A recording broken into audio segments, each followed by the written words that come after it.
everybody. Hope you're all excited. I'm beyond ecstatic. You guys are coming back in here. We've got some brand new equipment. I gotta show you how to use them. That way you guys are all familiarized once it's time to get in here. Follow me and let's make this safe and effective.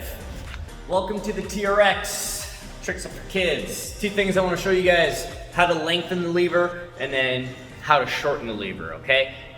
Good to know depending on what exercise we are doing or depending on how tall or short you are. So let's go with lengthening the TRX. So you can see these black buckles right here. All you have to do is pull them towards you and just pull your arms back or walk away, and that's going to lengthen the TRX. Now if you need this shorter, you grab this yellow tab. You're going to keep holding this back towards you, and then you just pull this yellow tab up to the top, and then same thing on the other side.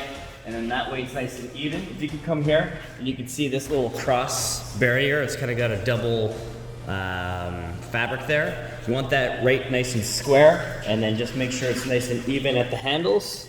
And then you're good to go. Rock and roll, all right? Welcome to the FT1 Inspire cable unit. You want to go over a few things, including the weight rack and the dolly system, how to change the attachments, as well as how to change the level. So let's start off here, guys. This is 5 pounds. We're always gonna leave it up on top just because it kind of puts a little bit of pressure down onto the weights. Everything stays in place really nicely. This pin pulls out. You're gonna see numbers on all of these plates.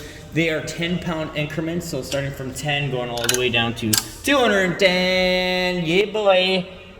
So you pull out the pin, make sure it goes all the way in flush to the back, and then you are set.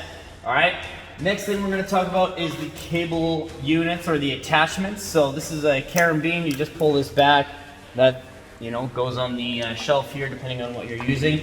Usually all this stuff is going to be set up, but maybe some of you might have to modify or whatever. So I'll say like, hey, so-and-so, maybe you should grab that, toss it on there, and we'll do something different.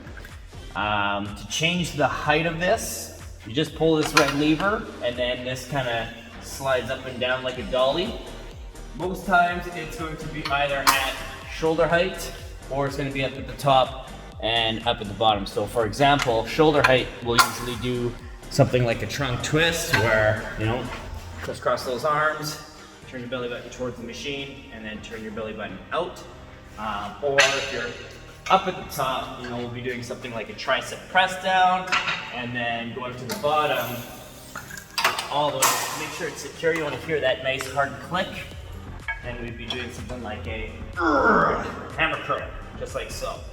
Make sure you guys aren't slamming these things down. Like you don't want it to sound like this. Right? So you always want to control that motion down nice and slow. You can come up fast, but make sure you go down nice and slow. We're going to be doing some exercises too that requires you to walk away from the machine. So just be mindful of where the weight stack is. Make sure you don't go right to the top. Usually it's only a couple steps forward, a couple steps back. And then like I said, guys, just be gentle when you're putting things back. We want these things to last nice and long for you guys. So let's take care of it like we're taking care of our bodies. Brand new benches, baby. FT1 Inspire.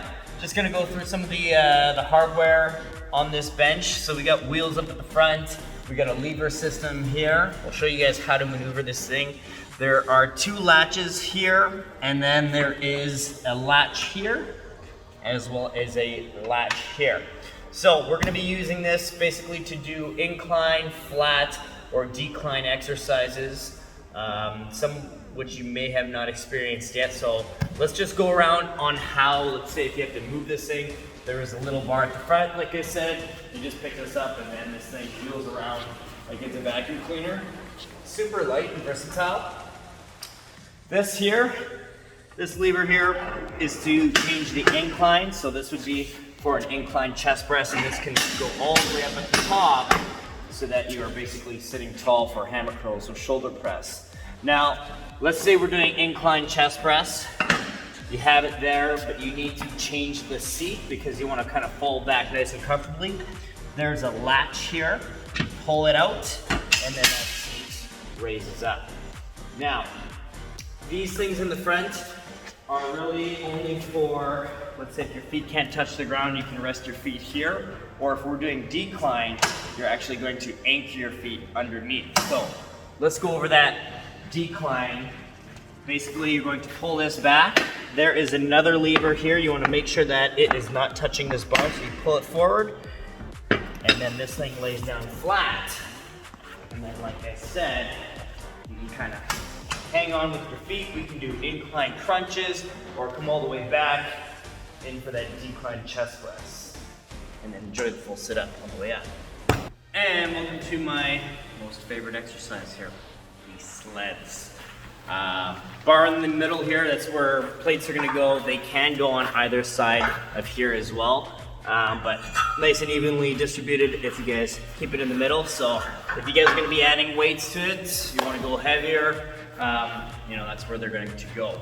These bars here come out. If we're doing any kind of sled push, we just leave them in. They're only going to come out really if we are going to be doing any kind of sled pull.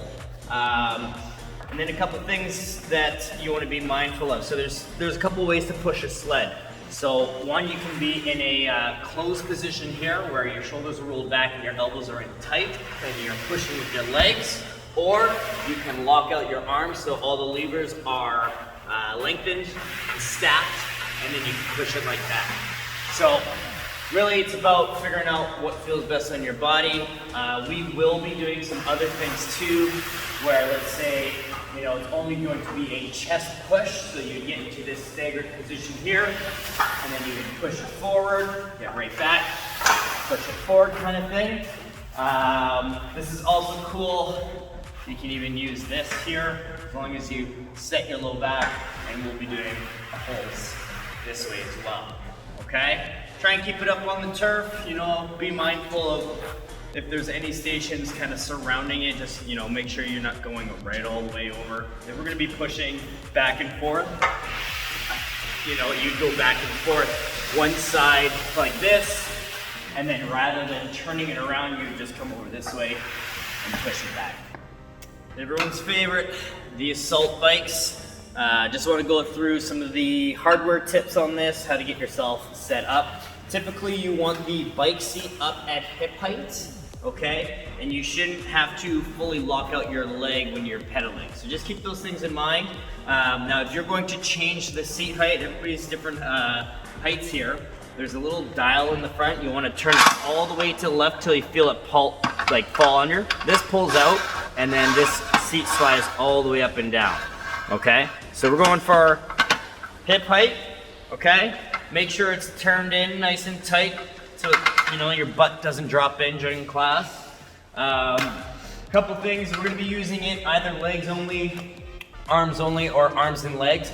We are actually not allowed to stand up on these, so if I ever catch you in class standing up and trying to go as hard as you can like this, I'm gonna get very angry. Only because that's when things are gonna start getting loose and out of place, and then these things, you know, they're not built for that kind of work. It's basically just to get a steady state. So work as hard as you can without standing up, okay? Make sure you always kind of come down, slow down gradually. You don't want to just stop and then jerk your body. Don't worry about any of the computer stuff.